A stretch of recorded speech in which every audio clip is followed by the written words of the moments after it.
buenos días.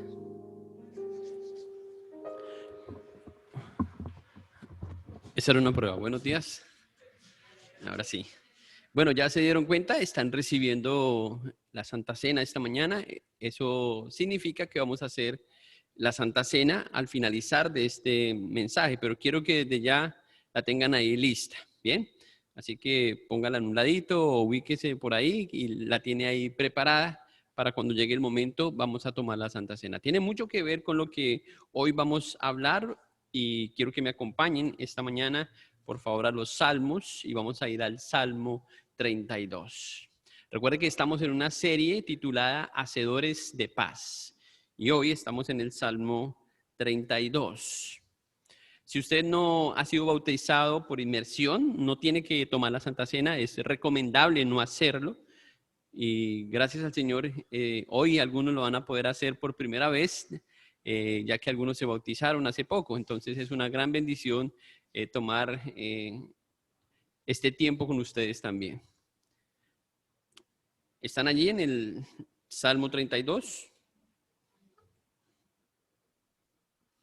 Muy bien. Este es el tema que vamos a estudiar hoy en el Salmo 32. ¿Cuántos de ustedes han leído el Salmo 32? ¿Sí? Muy bien. Escuchen esta historia. Un periódico norteamericano en junio de 1984, algunos no habían nacido todavía, informó de la muerte trágica de un niño de 8 años llamado Chris. Por cierto, teníamos la misma edad. El niño murió ahogado en un estanque de agua en medio de un campo de golf mientras intentaba rescatar algunas de las peloticas con las que se juega este deporte. Según 3 de sus amigos, quienes estaban presentes ese día, el niño estaba jugando en el estanque y bromeaba con que se estaba ahogando. Pero en realidad el chico se estaba ahogando y finalmente murió.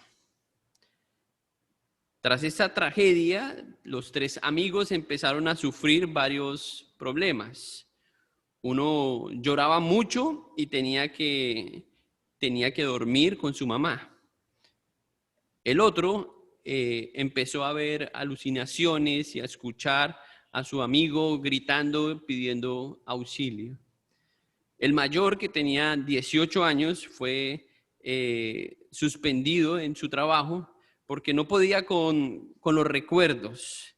Y en casa se sentía muy airado por lo que ocurrió, enojado consigo mismo con ese día, no podía con los recuerdos y la amistad de esos 3 jóvenes se rompió por esta tragedia. Sufrieron ese trauma durante más o menos 2 años, hasta que uno de sus amigos, el mayor, confesó lo que realmente había ocurrido. Admitió que había empujado a Chris, que no era una broma y que Chris estaba en el agua porque ellos o él lo había empujado. Los 3 amigos decidieron callar la verdad, ocultar la verdad. Y esto fue una tragedia conocida en los diarios de ese país. ¿Por qué estamos recordando esta historia? Porque aquí en el Salmo 32, David vivió lo mismo cuando pecó con Betsabé. ¿Recuerdan eso? Allí no solo vemos la agonía de David, sino una petición intensa de David por salir de ese silencio que sofocaba el gozo que él experimentó alguna vez. Por eso titulamos este mensaje El silencio que sofoca el gozo. Y cuando pensamos en David, pues tenemos un hombre con muchas fortalezas, pero David pasó momentos tristes en su vida. Y mucho tiene que ver con lo que él narra en este salmo y en otros salmos como el Salmo 51. Así que vamos a leer los primeros 2 versículos del salmo para mirar qué es lo que quiere el Señor decirnos esta mañana al recordarnos cómo el Señor obró en la vida de David. ¿Están ahí en el Salmo 32? Leamos entonces los primeros 2 versículos de ese pasaje.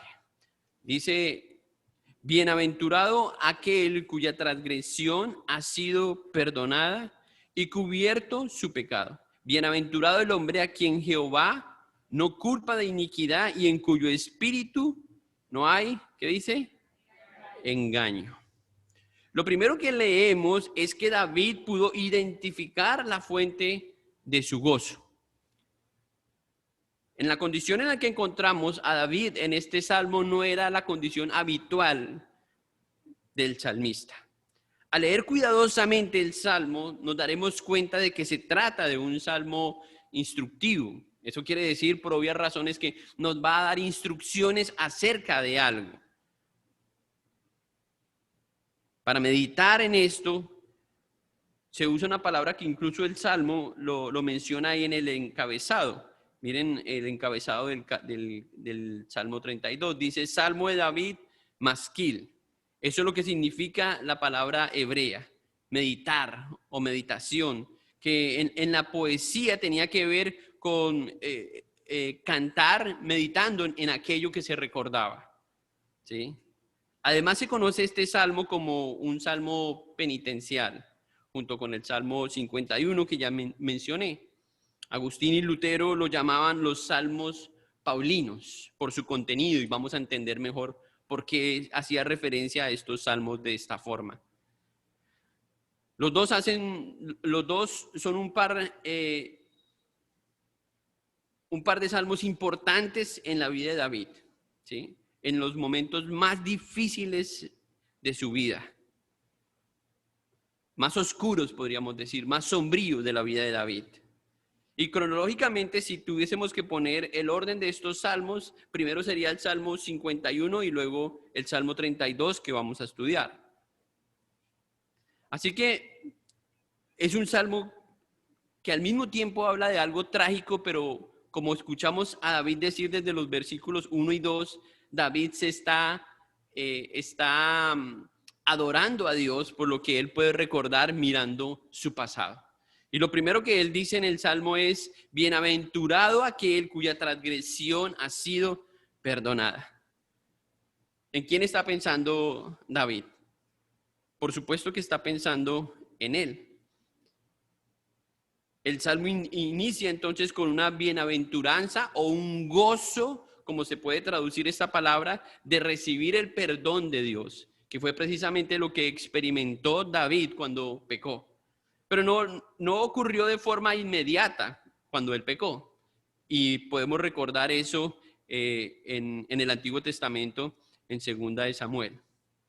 David en estos primeros versos revela la fuente de su verdadero gozo y menciona 3 alcances de ese gozo. El primero dice que la fuente del gozo en sí misma es el gozo verdadero, fluye del perdón de la transgresión. Note las 3 palabras que él menciona aquí en estos 2 versículos, refiriéndose al pecado.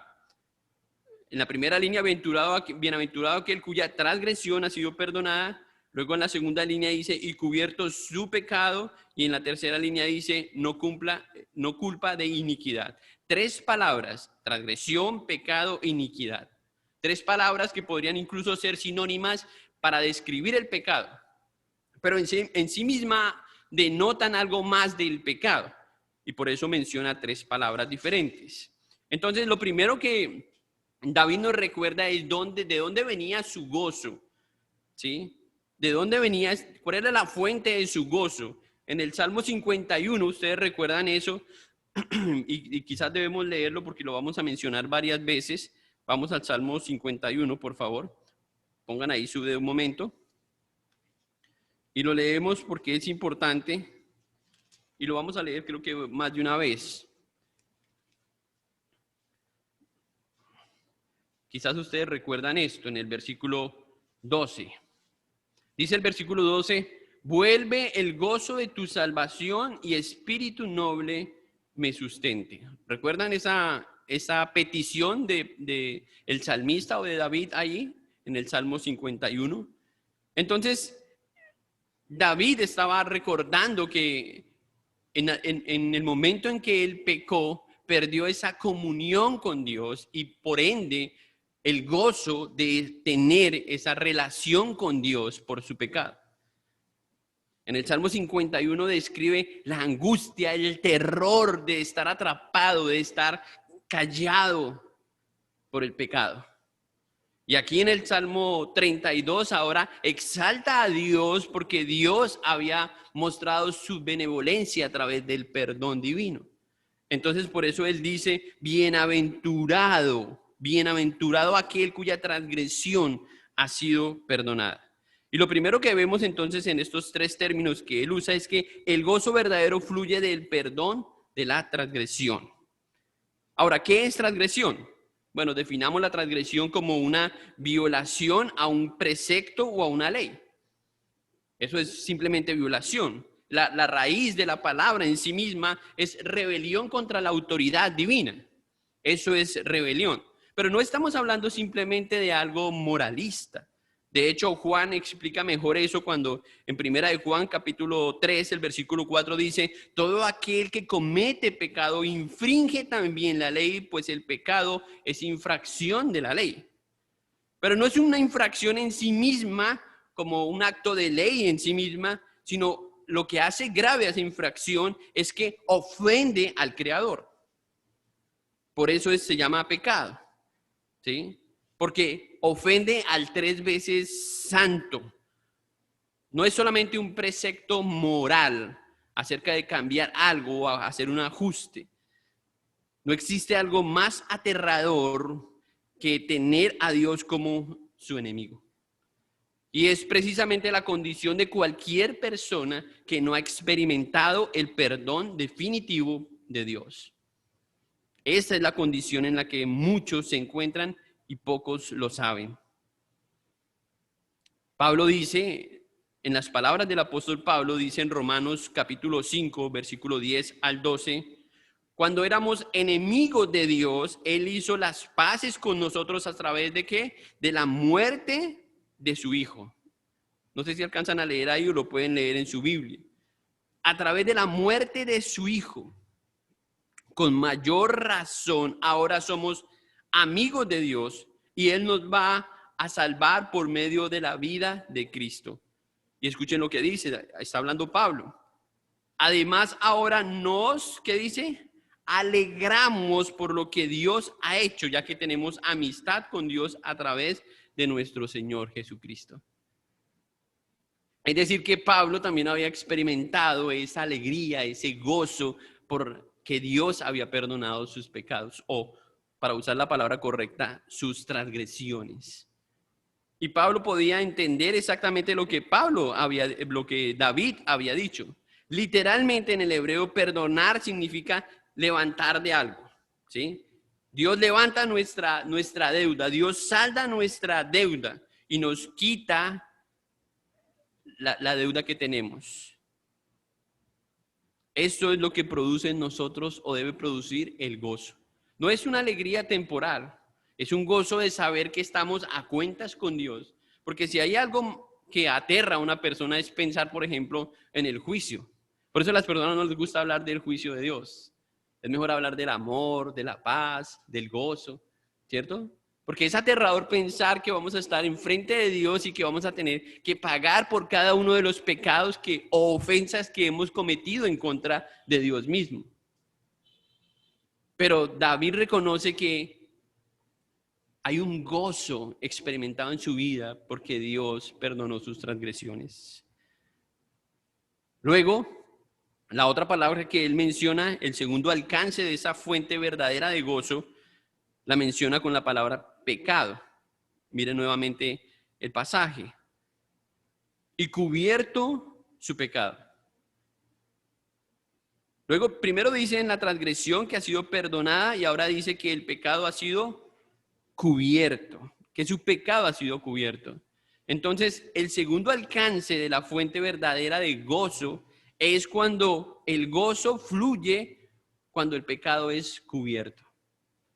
Perdonado, cubierto. La palabra más general que nosotros usamos para pecado, ¿cierto?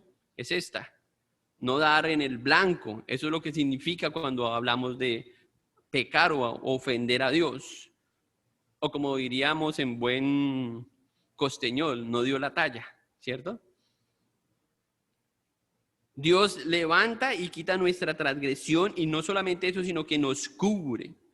También Pablo habla de eso cuando habla de la justicia que recibimos en Cristo. Segundo a los Corintios, el capítulo 5, el versículo 21 dice: al que no conoció pecado, por nosotros lo hizo pecado, para que nosotros fuésemos hechos justicia de Dios en él. ¿En quién? En Cristo.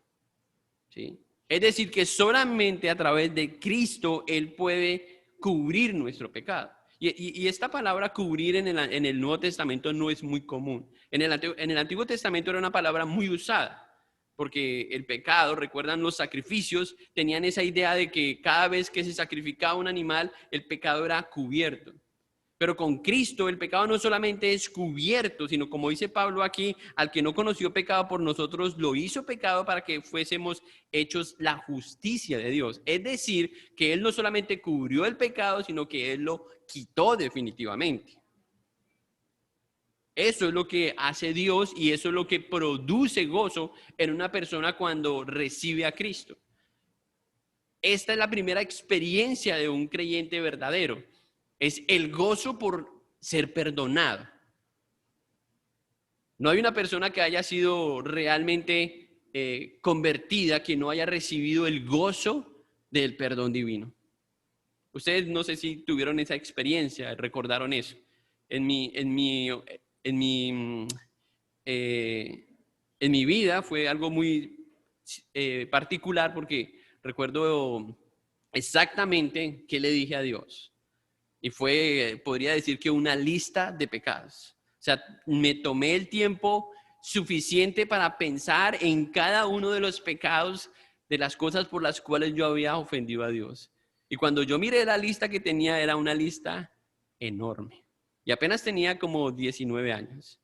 Y fue aterrador saber que todos esos pecados estaban, que yo iba a tener que pagar a Dios por esos pecados. Pero fue ese justo momento cuando le pedí a Dios por todos esos pecados, y Dios me perdonó. Dios cubrió esa lista. ¿Y cómo la cubrió? Con su Hijo Cristo, con lo que Cristo había hecho en mi lugar. Así que Dios no nos pide perfección, pero nos pide a Cristo para que Él sea quien nos cubra, nos justifique ante Él. Y ese es el gozo del que David está hablando. Es por eso que David habla de sentirse bienaventurado, porque Dios está cubriendo su pecado. El tercer alcance de la fuente de gozo verdadera la encontramos en la última palabra: iniquidad. ¿Vieron cómo dice ahí en el versículo 2? Jehová no culpa de iniquidad. Esa fue la experiencia de David. Iniquidad viene de la palabra perversión y quiere decir algo que está torcido, algo que huele mal. Y dice David: bienaventurado soy porque Dios no me culpa de iniquidad. Eso quiere decir que Él nos justifica, Él nos declara libres, y era la libertad que ahora David había experimentado. No sabemos exactamente cuánto tiempo tuvo que vivir David con las consecuencias y con el pecado encima, el pecado que no solamente fue un pecado. ¿Recuerdan la historia de David Betsabé? ¿Sí? Él está en la azotea, ¿cierto? Dice que había regresado de una batalla, está en la azotea, de pronto mira a una mujer bella que se llama Betsabé y le pareció atractiva, la mandó llamar, se acostó con ella. Primer pecado, bueno, el primer pecado era que no estaba haciendo nada, estaba ocioso. El segundo, que la mandó llamar, se acuesta con ella. Ahí vemos otro pecado. Y después, ¿qué hace? Manda a llamar a su esposo y lo asesina. El resumen de la historia. Resultado de eso, tenemos una mujer embarazada y la muerte de ese niño. ¿Recuerdan eso? Y David no sabemos exactamente cuánto tiempo tuvo que vivir con esta falta de perdón. con ese silencio, comiéndose estas cosas, porque David tuvo tiempo para hablar y decir, Señor, perdóname.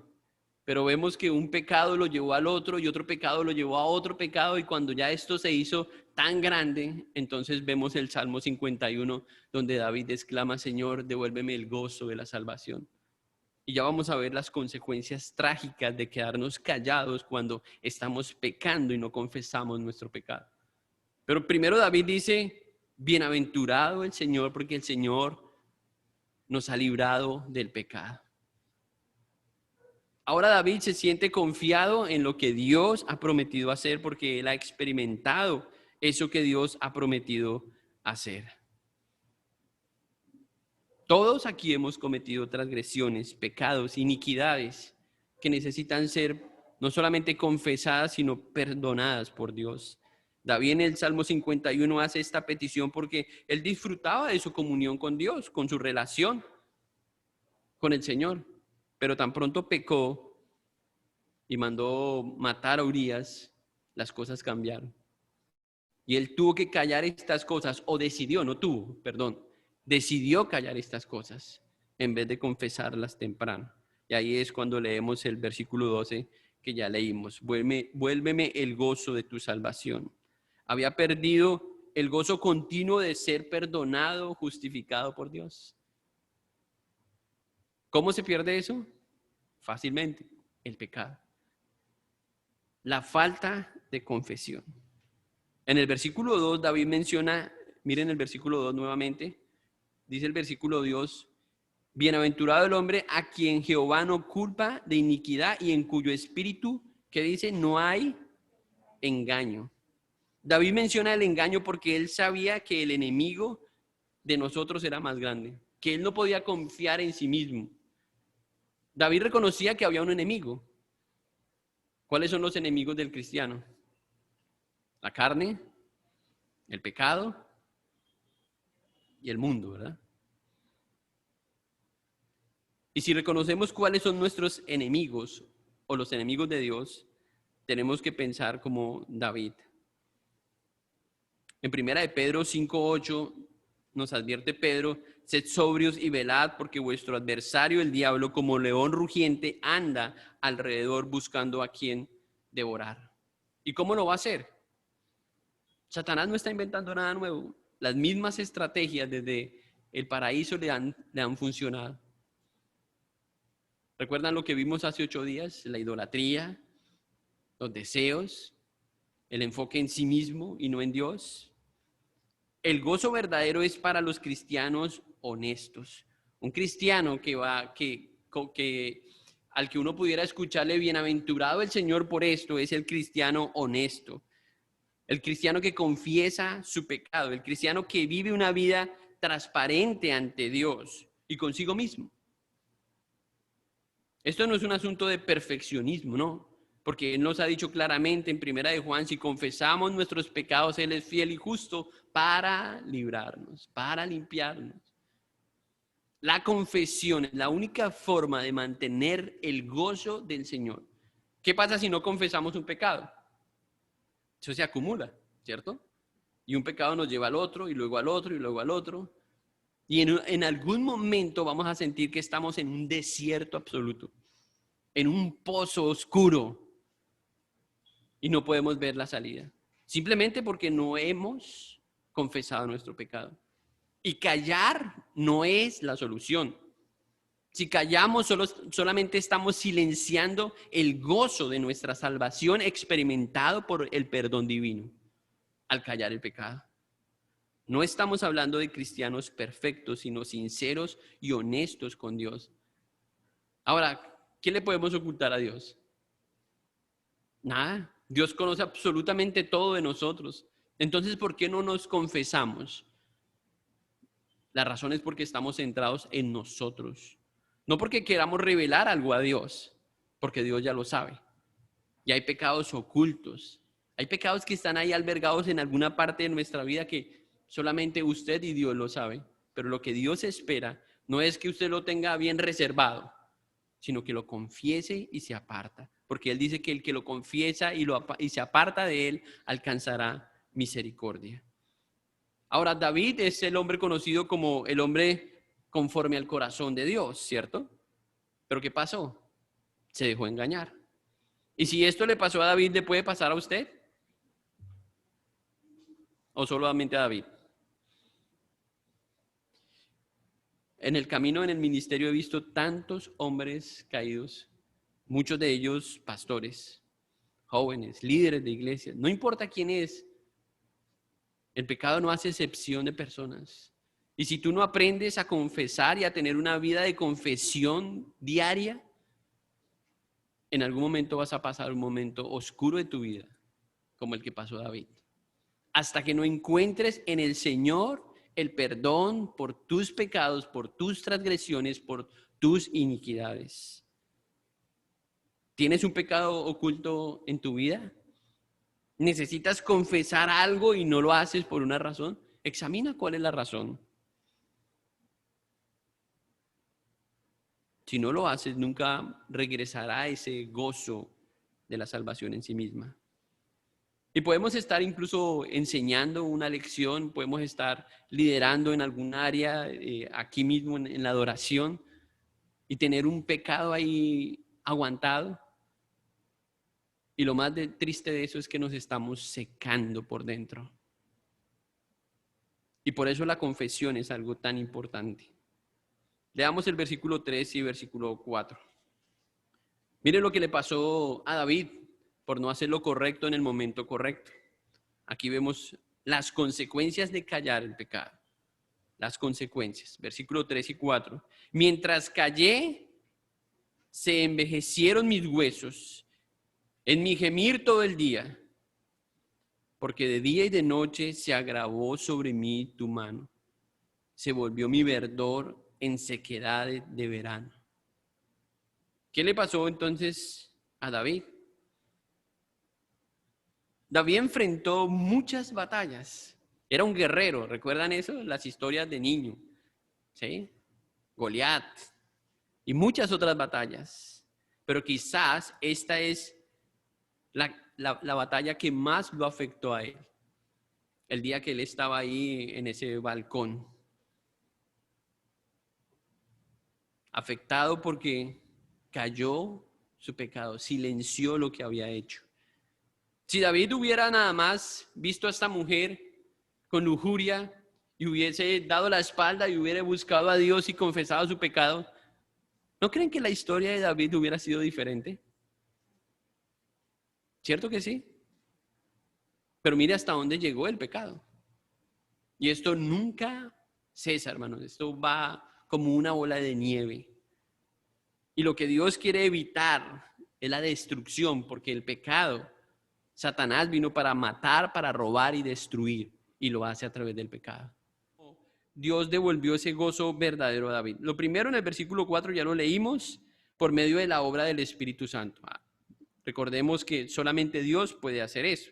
El Espíritu Santo es quien nos lleva al convencimiento del pecado y debemos depender de él. No es algo, simplemente no es un ejercicio lógico. Sí, pequé, discúlpame.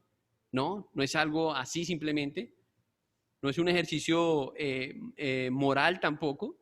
Es algo espiritual, en lo que necesitamos ver el pecado como Dios lo ve. Mientras tú no veas el pecado como Dios lo ve, entonces tú no vas a encontrar un arrepentimiento genuino. Porque ustedes saben cómo la gente dice perdón, ¿cierto? Con la boca. Pero Dios busca un perdón con el corazón, un perdón honesto, genuino. Ahora, si podemos leer alguna parte de Segunda de Samuel, es esta que quiero compartirles. Vamos a Segunda de Samuel, el capítulo 12. Y como les dije, bueno, tómelo como una tarea. En la casa lean esos dos capítulos, el capítulo 11 y el capítulo 12 de Segunda de Samuel. Miren el versículo 9. Bueno, leamos desde el versículo 7 para entender un poquito, porque de pronto no conocemos bien la historia. Entonces dijo Natán a David, tú eres aquel hombre. Así ha dicho Jehová, Dios te ungí por rey sobre Israel y te libré de la mano de Saúl. Y te di la casa de tu señor y las mujeres Además, di la casa de Israel y de Judá, y si esto fuera poco, te habría añadido mucho más. Escuchen la pregunta que hace el Señor. ¿Por qué pues tuviste en poco la palabra de Jehová, haciendo lo malo delante de sus ojos? ¿Cuál fue el pecado de David entonces? Tuvo en poco la palabra de Dios. ¿Recuerdan la estrategia de Satanás con Eva en el desierto? Con que Dios os ha dicho, le dijo Satanás a Eva, haciéndole dudar a Eva de lo que Dios en realidad había dicho. Y cada vez que nosotros ponemos en duda algo que Dios dice en su palabra, se nos abre una puerta enorme para pecar. Y ese es el mismo riesgo que corrió David. Ahora, es a través de la palabra de Dios, cuando Dios envía a este profeta a confrontar a David, que David entra en razón. Solamente así David empieza a reflexionar sobre la gravedad de su pecado. En esta confrontación que Natán le hace a David, vemos algunos elementos de confesión por parte. Voy a estar hablando de eso, voy a hablar de eso en un devocional en esta semana, los 7 elementos de la confesión. Pero miremos otro aspecto de cómo regresa el gozo en la vida de David. Regresemos otra vez al Salmo 32 y miremos los versículos 8 y 9. Dice el versículo 8, te haré entender y te enseñaré el camino en que debes andar. Sobre ti fijaré mis ojos. No seas como el caballo o como el mulo sin entendimiento, que han de ser sujetados con cabestro y con freno, porque si no, no se acercarán a ti. ¿Qué está diciendo David en esos versículos? Versículos 8 y 9. David le habla a sus lectores y les dice, les aconseja simplemente no sean animales, no sean como el burro y como el caballo. O sea, no sean necios. Y Proverbios es un libro que habla mucho acerca de la necedad. Y no hay nada peor que ver una persona terca e insistir en su propio pecado. Como eso lo va llevando en esa espiral descendente a un periodo árido en su vida. Es mejor pensar cómo acudir a Dios prontamente. Pero vemos aquí entonces algo que podemos denotar como la humildad de David al dejarse guiar por Dios en esos versículos 8 y 9. Hebreos capítulo 12 dice el versículo 5 y 6, habéis olvidado la exhortación que como a hijos se os dirige diciendo, hijo mío, no menosprecies la disciplina del Señor ni desmayes cuando eres reprendido por él, porque el Señor al que ama disciplina y azota a todo aquel que recibe por hijo. Y cualquier hijo de Dios tiene que tener la humildad suficiente para ver la disciplina como algo positivo, que quiere evitar un desenlace triste en la vida de una persona. Y eso tiene cambio en nuestra mente, porque muchas personas ven la disciplina como algo negativo. Incluso hoy en los colegios están hablando mucho de eso. La teología va en otra dirección completamente opuesta. Pero Dios nos habla de que los hijos de Dios necesitamos ser disciplinados como algo bueno, como algo necesario, porque Dios, a quien ama, Dios disciplina. Entonces, humilde deberíamos reconocer que necesitamos la intervención de Dios cuando estamos en esos periodos oscuros. Y eso a veces implica en la disciplina acudir a otros. Vimos eso en otro mensaje cuando hablamos de la loma resbaladiza. Y si no, vamos a tener esas malas opciones a la de que no glorifican al Señor. Y lo último que vemos aquí en el Salmo, en los versículos 10 y 11, es como David pone sus ojos. Dice, muchos dolores habrá para el impío, mas al que espera en Jehová, lo rodeará la misericordia. Alegraos en Jehová y gozaos justos, y cantad con júbilo todos vosotros los rectos. Qué bueno que David llega a esa conclusión, que él era uno recto ante Dios. Y con esto podemos ver qué correcto que ahora David tiene acerca de Dios. Él puede ver la misericordia de Dios para obtener el oportuno perdón de sus pecados. Y ahora es cuando él se regocija en Dios y hace una invitación a que todos se alegren en Dios, sin importar porque Dios ha pagado, ha perdonado ese pecado.